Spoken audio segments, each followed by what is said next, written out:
ഇപ്പൊ ദുനിയാവ് മാത്രമല്ല, ഇയാളുടെ മോൻ എന്റെ നാട്ടിൽ മൂന്നാമത്തെ ഒടുക്കത്തെ ഒരു കെട്ടി എന്റെ നാട്ടിൽ കണ്ണൂരിൽ. അറിയണം നിങ്ങൾ എങ്ങനെയാ കെട്ടിയത്. ഇതൊക്കെ ഞാനിത് പറയുന്നത് വിശ്വസിച്ച് നിൽക്കുന്ന ഒരു സമൂഹത്തെ വഞ്ചിക്കരുത് എന്നുള്ളത് കൊണ്ടാണ്. ഞങ്ങൾക്കതിനാവില്ല. പാണക്കാട് ഹൈദരലി ശിഹാബ് തങ്ങൾ പറയുന്നതേ പ്രവർത്തിക്കൂ, പ്രവർത്തിക്കുന്നതേ പറയൂ.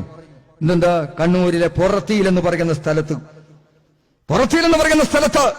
ഒരു കല്യാണം കാശ്മീരിൽ കഴിച്ചു, ഒന്നിവിടെയും കഴിച്ചു, മൂന്നാമത്തവന്റെ ഒടുക്കത്തെ കെട്ട് കണ്ണൂരിലും കെട്ടി. എങ്ങനെയാ കെട്ടിയത്? ഭാര്യ വീട്ടിന്റെ സുഖത്തിന് വേണ്ടിയായിരിക്കാം. അവിടെ പുറത്തിയിൽ കമാൽ മാസ്റ്റർ എന്ന് പറയുന്ന ഞങ്ങളുടെ ഒരു ആളുടെ മകളെ ഈ കുട്ടി അവിടുന്ന് തന്റെ മോനെ ചേർക്കാൻ പോയതാ മർക്കസിൽ. കുറച്ച് കാണാനൊക്കെ കൊള്ളാം. അവിടുന്ന് ഇന്റർനെറ്റിൽ അവിടുന്ന് ചാറ്റിങ് തുടങ്ങി.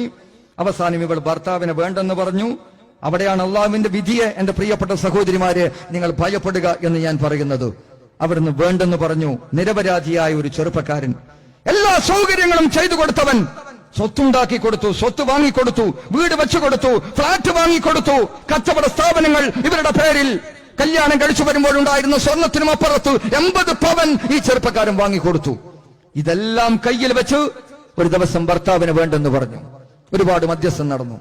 അവസാനം ഈ പെണ്ണെന്നെ പറഞ്ഞു മർക്കസിൽ വെച്ച് മധ്യസ്ഥം നടത്താം. മർക്കസിൽ വെച്ച് മധ്യസ്ഥം പറഞ്ഞു. ഇയാൾ എന്താ പറഞ്ഞത്?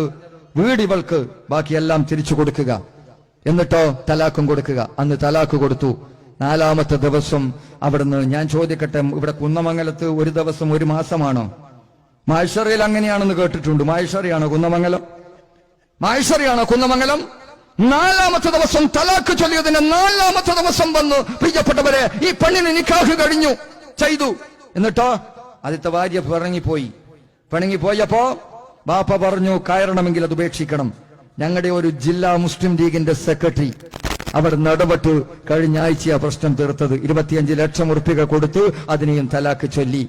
ഇപ്പൊ പെണ്ണിന് ഭർത്താവുമില്ല, കയ്യിലുണ്ടായിരുന്നതുമില്ല, പറക്കുന്നതിനെ പിടിക്കാൻ പോയി പറക്കുന്നതുമില്ല.